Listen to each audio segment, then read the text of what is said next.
Welcome race fans to the 73rd time NASCAR's premier series comes to the track that Big Bill France built, Talladega Superspeedway in Talladega, Alabama, for the running of the Aaron's 499. I'm your commentator and driver of the number 21 Rockwell Automation Chevrolet for Richard Childress Racing, Mikey McBlam, and since 1969, the drivers have thrilled the fans here with heart-stopping racing, slingshot passes for the win, and the occasional big one.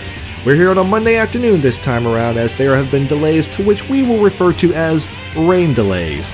But the skies are clear, the track is dry, and 43 drivers and teams are ready and hyped to go restrictor plate style racing. And after 24 hours of waiting, it's time. So let's go trackside for the command.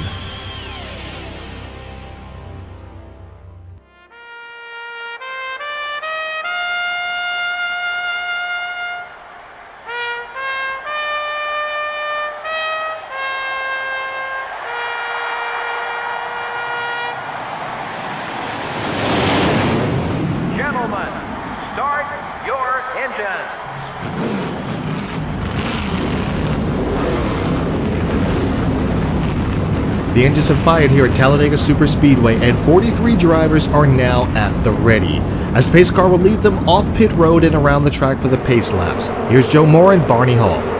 Let's see how they'll line up for the start. Starting out front are the 21 car and the Ganassi Racing Dodge. Starting in row 2 will be the Napa Auto Parts Chevrolet and the Interstate Batteries Pontiac. In row 3 are the DuPont Chevrolet and the Singular Wireless Chevrolet. In row 4 are the Pennzoil Chevrolet and the 161 car. Rounding out the top 10 starting spots are the 98 car and the Home Depot Pontiac. The 6th row has the Mark Martin Ford and the M&M's Pontiac. In row 7 are the Kodak Chevrolet and the 143 car. Starting the race from row 8 are the Team Rusty Ford and the UPS Ford. And in row 9 are the Alltel Ford and the Target Dodge. Starting in row 10 will be the Square D Chevrolet and the 143 car. In row 11 are the 27 car and the 16 car.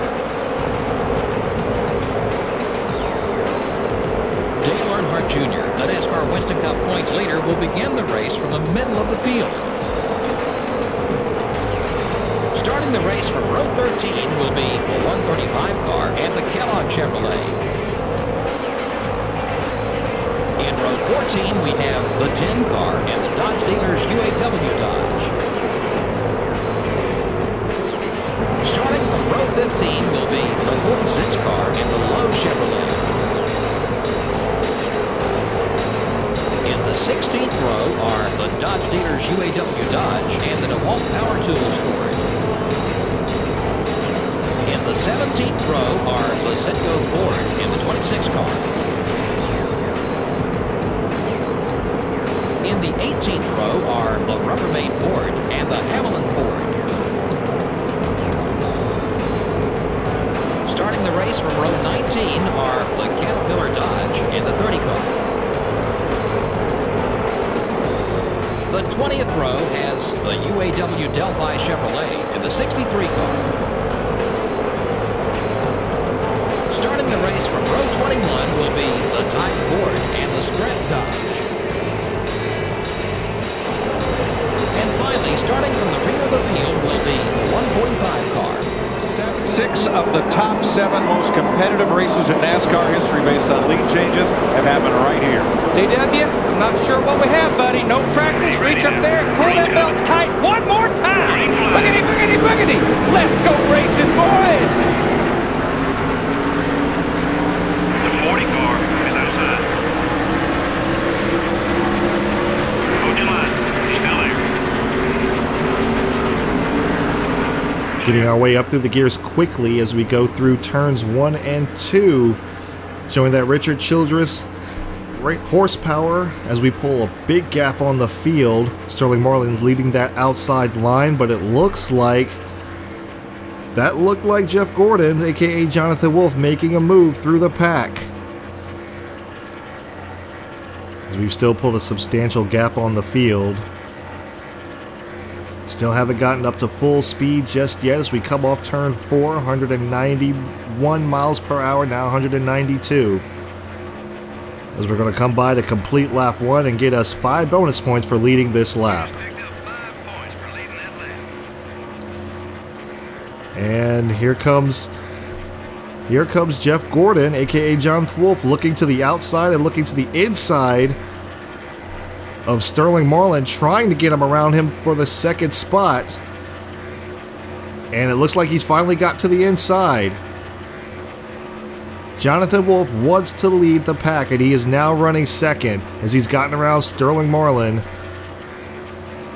And it looks like he's going to try to give us a run for our money up here, as he's catching up really quick with a big run off of turn 4. As we come through the tri-oval here,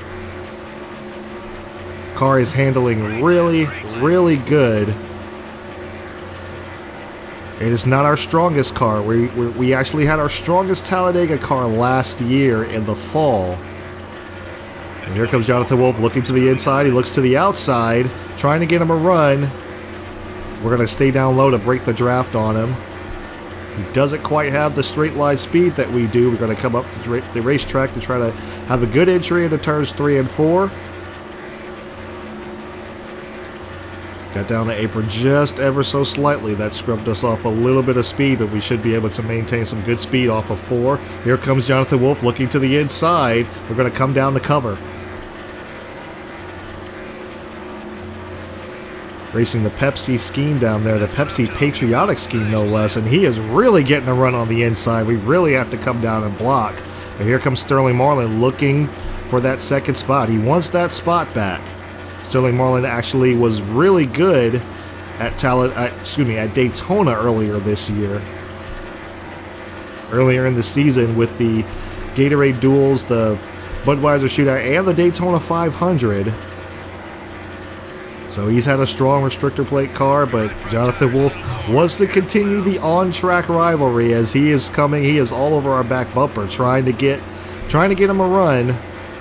But he just doesn't have the speed to keep up with us. We're going to go ahead and lead us another lap as we come to complete lap 4 here at Talladega. He's looking to the outside now. That's not going to help as he leaves the bottom open for Sterling Marlin. Marlin's going to go and take that spot. He now moves into the second spot. There's almost a little bit of a shuffle there. Ooh, looks like Marlin lost it a little bit. Looks like he lost the nose a little bit off of 2. That's going to help. That's going to help us out. He did. He lost the nose a little bit. That's going to slow him and Jonathan Wolf down. They're going to fall back, and we're going to have some nice clean air to race in for just a little bit until they decide to get some more speed, or they work together. If they work together, they'll catch back up to us. If they do not, we'll pull away. So we'll just have to see what happens. Also, again, well, not again, but I apologize for bringing this race to you late. I had a wedding this weekend to go to, and I was trying to get this race recorded, and I just couldn't do it. Tires are starting to wear right now, but yeah, as I was saying, I just couldn't get it recorded, so I'm recording it now as I've just gotten back on Sunday. It's now like 11 something at night.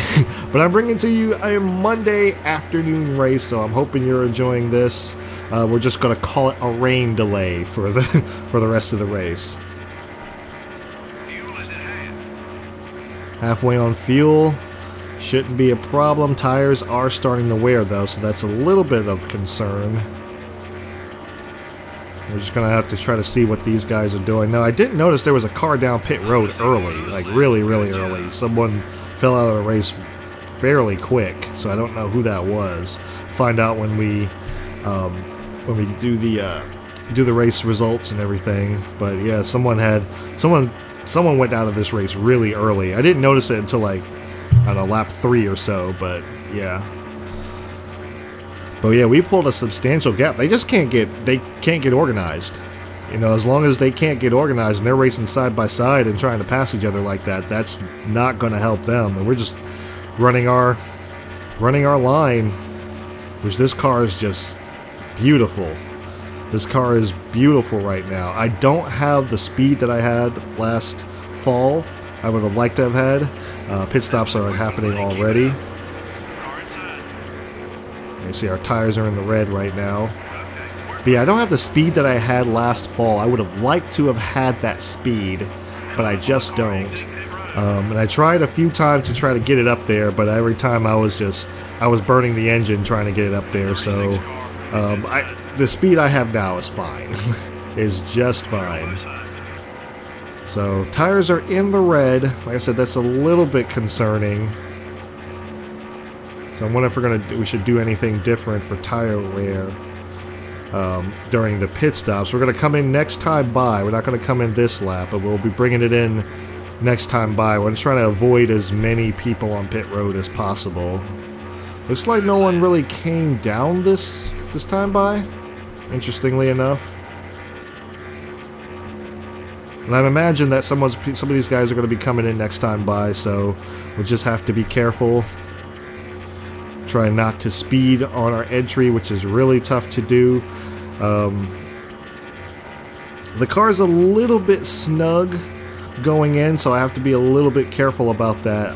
During practice, I actually missed pit road one time, so yeah, they're asking us to bring it in, and that's exactly what we're going to do. We're just going to take 4 tires, fuel, and just kind of maintain.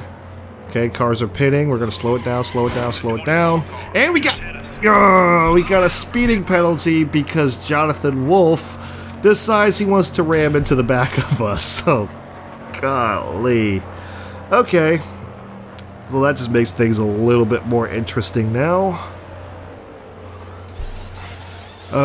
Now we have damage to repair because we've definitely got damage. Also, Sterling Marlin had some contact with us.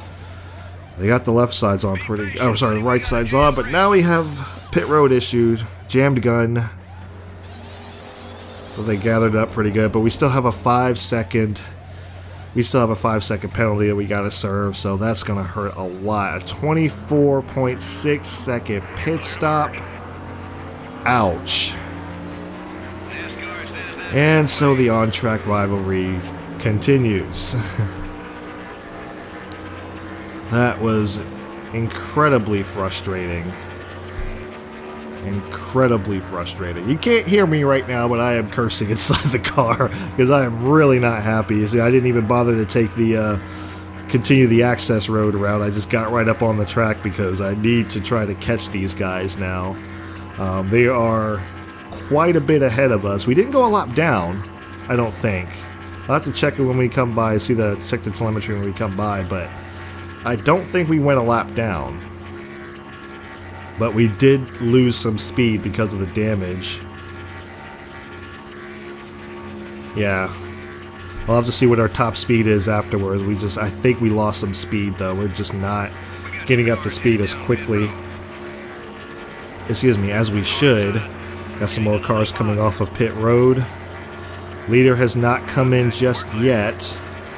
Yeah, we definitely lost some speed. There's Dale Earnhardt Jr., points leader, coming out of pit road, followed by Bobby Hamilton. Got a couple more cars down here that we're about to pass. Looks like Rusty Wallace and Jeff Purvis moved up into 16th. Yeah, we didn't go a lap down, so that's good. So if a caution comes out, we will stay on the lead lap. So it's good that we had like a good sizable lead, so we don't lose that. I don't know who the leader is right now. I'm kind of interested to know who's actually gaining some bonus points here. Got some more cars coming off of pit road. So we work our way into the top 10. There's our teammate Kevin Harvick. Had some interesting paint schemes that I saw today. I did see the Eagle 1 paint scheme by Johnny Benson, which is really cool. I kind of like that paint scheme. I don't think I've seen that before, so that's interesting. There's Mark Martin. We moved our way into 7th. Leader is down pit road, by the way. But yeah, some interesting paint schemes. I actually got 3 females in this race, which is awesome. Amy Hicks, who didn't have the good start, she actually started in 40th towards the back, but we also had Cheryl King, which I think is the 144, and another female I think is in this race. I'm trying to remember off the top of my head. But yeah, we do have 3 females in this race. Yeah, I can't remember who the third one is, but she started towards the front. Christy Jones, I think. I think it was Christy Jones. There's Dale Jarrett, who's actually moved up quite a few spots. If he's able to maintain that, we're in 4th right now, but Dale Jarrett's now in 5th. So that's going to be a good points day for him because he's been steadily climbing. As we're going to work our way around Tony Stewart, who's in 3rd. We are now in the 3rd spot, so now we just have to catch up to Mr. Wolf, most likely, and I'm willing to bet that he's actually leading this race after that incident on pit road. But he's probably followed closely by Sterling Marlin, and that is the case. We're 3 seconds back. We're going to try to catch him as best as we can. We got 5 laps to go. Can we catch them? That's going to be the question. And if we catch him, can we pass him? We should be able to pass him no problem. But the question is going to be, how angry am I? How clean of a pass will it be? As they're racing side by side. And see, this is what I was talking about earlier, where they're just not helping each other. They're not getting organized. Not that I blame Sterling Marlin, because, you know, it's coming down to 4 to go this time by. So he's trying to get he's trying to get up there as quick as he can, and he is really all over Jonathan Wolf's bumper. He's running the high side, so he's not helping him. He's not helping them. As long as they race like that, that's going to help us out. And they slowed down considerably, and we're now in the draft. Yeah, they slowed down a lot. Jonathan Wolf's got a problem. He's probably got more damage. That damage probably from the pit road incident probably hurt him quite a bit. He's definitely got a problem. That slowed down Sterling Marlin and allowed us to just kind of go flying by as we've taken the lead. We're come off of turn 4. And I believe this will be us leading the most laps of this race this time by. Yes, we do. 5 more bonus points for leading the most laps of this race, so now we just have to hit our marks and be as smooth as possible and stay as far out ahead of Sterling Marlin as we can. I don't know that we'll be able to do that. As you see, we're only kind of tapping out at 196 miles per hour, as we were hitting 198 before. So this is going to be interesting. Can we hold off Sterling Marlin to win us our second restrictor plate race of the season, and our second overall win of the season, which I feel like we could have had one at Martinsville, but we gotta take what we can get at this point. 0.2 seconds back. Sterling Marlin is right there. No one else is in the field. Oh, we shoved up the track just a little bit. Sterling Marlin's looking. He looks high. We stay down on the bottom of the bottom of the racetrack to keep the draft broken on him. I don't want him to get a run. Tires are just now getting into the red, but that's okay. They'll last the next 2 laps. I didn't even remember to actually change the tire pressure, which is what I wanted to do. Ooh, here's Sterling Marlin looking inside. He tried to get himself a run, but couldn't quite get there. He lost the nose just a little bit, just from that arrow push from being up behind us. Here we come to the white flag, 1 to go, sponsored by ATF Gaming, Aaron Fitch, since this is the average 499. As we go down through turns 1 and 2 to the bottom of the racetrack, trying to keep Sterling Marlin at bay. Marlin looks high. We stay down on the bottom of the racetrack to break the draft. We have the straight line speed on him. He can't catch us. But here we come into turns 3 and 4 for the final time. Halfway on fuel. Not a problem there. We pushed up the racetrack just a little bit, but we managed to come down to cover. Here comes Sterling Marlin. He looks high. We come up to the top of the track to cover. Through the trioval we come, and for the second time in the 2005 season, we will score our second victory and second restrictor plate victory here in the NASCAR Thunder 2003 Let's Play. And we're not going to do any burnouts. We want to save this engine. We have California next week, so we need to save this engine, but we are definitely going to do what we always do. Our Polish victory lap around Talladega. Get right up close to that wall and just salute these fans. Oh. I knew we would have a good finish here. I knew we would have a good finish. I was hoping for that good finish. And I got a little bit nervous. Granted, I would have been fine-ish with the third place finish if we couldn't catch them. But I would not have been very happy, especially since, you know, the incidents on pit road, you know, with the 24 getting into us, causing us damage, so we had to repair some of that damage so that we didn't lose too much speed. Then there was the pit gun issue, which is actually a relevant issue now in today's NASCAR. But we rallied back. We rallied back and we got ourselves a win. So I cannot complain too much. hit our valence a little bit there. We're really low in the front, so we hit the kind of bottomed down a little bit there. But we're okay. We're okay. We got ourselves our second win of the season. And we're going to try to carry this momentum into California as best as we can.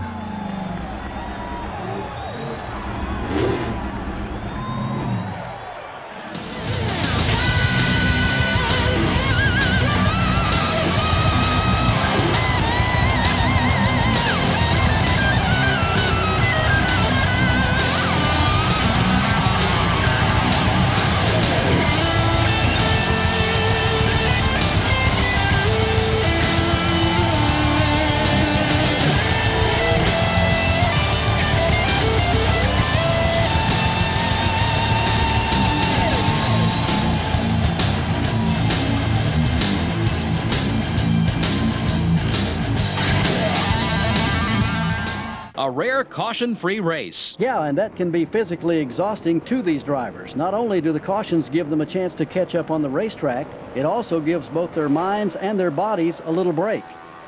They have all got to be drained after that one. The 21 car doesn't look any different than when he started this race. Well, it's going to be a happy crew when they get back to the shop. They can immediately go to work on next week's car without having to worry about fixing anything from this race, and that makes for a much less stressful atmosphere. Unfortunately, we're out of time for now. Thanks for joining us. So long. We'll see you next week at the California Speedway.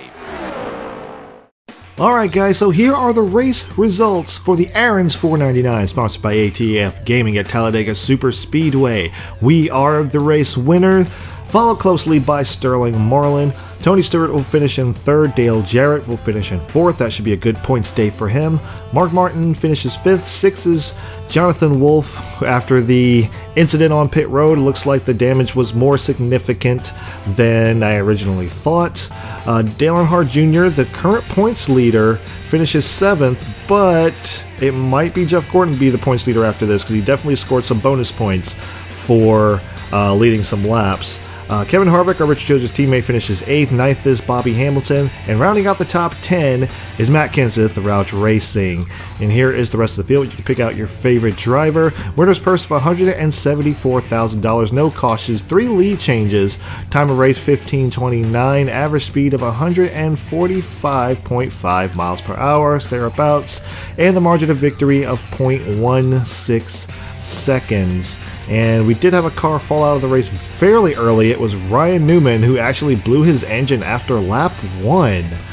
So it makes me wonder if he actually missed a shift there or something. I saw that early on, but I was like, huh. Somebody's down the road, somebody's down pit road really early. So it makes me wonder if he, I don't know, maybe the AI missed a shift and blew his engine because, you know, he's running it in third or something like that. But interestingly enough, Michael Waltrip, after his third place start, actually falls out of the race on lap 5 with the blown engine. So not a good look for DEI. They usually have the stronger cars at super speedways, but let's go ahead and move on. And here are the point standings. As you can see, we have moved ourselves into the top 10 with our win at Talladega Super Speedway. Let's see if we can carry that momentum into California. That's going to be interesting. But let's go ahead and give you the rest of the rundown. Dale Earnhardt Jr. still does maintain the points lead. He's only now 14 points ahead of Jeff Gordon, aka Jonathan Wolf. Third place goes to Sterling Marlin. Fourth is our Richard Childress teammate Kevin Harvick, who has been a contender. Sterling Marlin is 109 points back. 139 points back is Kevin Harvick. And rounding out the top 5 is Dale Jarrett, on the move. He has been on the move ever since the issues he's had earlier on this season. He's moved his way in the top 5. He's 143 points back. He's definitely going to be somebody to look out for when in the latter half of the season if he keeps this up. Rusty Wallace is at 6, 147 points back. Tony Stewart in 7, 149 points back. Mark Martin in 8th, 196 points back. 9th is Matt Kenseth, 231 points back. And as I said, we round out the top 10, 233 points back, not too far behind Matt Kenseth, and just a little bit ahead, about 13 points ahead of Ricky Rudd in 11th. So let's go ahead and look at the awards for the week. Weekly awards, come on. Yeah, come on. There we go. Alright, so we won the pole award and we led the most laps of the race, so that was pretty awesome. Ricky Rudd moved up the most spots of the race. Fastest pace of the race goes to Dale Jarrett. No surprise there. Christy Jones has the rookie of the race, and the move of the race, most exciting pass, goes to our Richard Childress teammate, Kevin Harvick. Rookie of the year still being led by Chad Chaffin. I'm pretty sure he's going to lock it up unless he just absolutely ruins it. But Christy Jones has moved into 3rd, and he's still followed by Todd North in 2nd. We scored our 4th pole of this season, but as you can tell, we have not been able to capitalize on a lot of them. So like I said, California is going to be interesting, but we still have Richmond to look forward to. No Jackpot 5 as of yet. That won't occur until we go to Richmond. And let's see, manufacturer is still being led by Chevy, who's now pulling away, which I'm sure I contributed to that with our win today. Lap champion, we moved into 4th, above our on-track rival, Jeff Gordon, aka Jonathan Wolf, and we are now 2 laps ahead of him in the 4th position. Jeff Gordon, aka John Wolf, in 5th. Laps are still being led by Dale Earnhardt Jr., so excuse me, we still have quite a bit to catch up to him. And excuse me, that's pretty much it, guys. That's all I really have. I'm sorry for bringing this race to you pretty late, but let's just call it a rain delay. But as I said earlier, I was at a wedding, so I didn't really have time to record as I usually do, and you know, stuff gets in the way. But I'm still happy to bring this to you on a Monday afternoon. Like I said, let's just call it a rain delay. And the car was just as strong as ever. Sterling Marlin was just as strong as ever. We did suffer some damage, lost a couple of miles per hour, but that was okay. I really wish that incident didn't happen on pit road, but hey, we still rallied back and made our way up there. Because I was not happy with our on-track rival. I was not happy about that, especially after the speeding penalty and everything, and we've been doing so good with that. So I was really upset about that. And I was planning to get back to him. If I could get to him and rough him up, I was definitely going to, but there was no need for that. I was able to pass him clean, pass both him and Sterling Marlin clean, and led the race all the way to the end. So, it was a fun race. It was a fun race. Daytona seems to be the only place I really pull away, but like I said, Sterling Marlin's been really strong at the restrictor plates as well. So definitely not our strongest car. Our strongest car was definitely last year, but strong enough. We got the win. 2nd win of the season. Looking for a 3rd at Richmond. If we can get that, I would love to get it.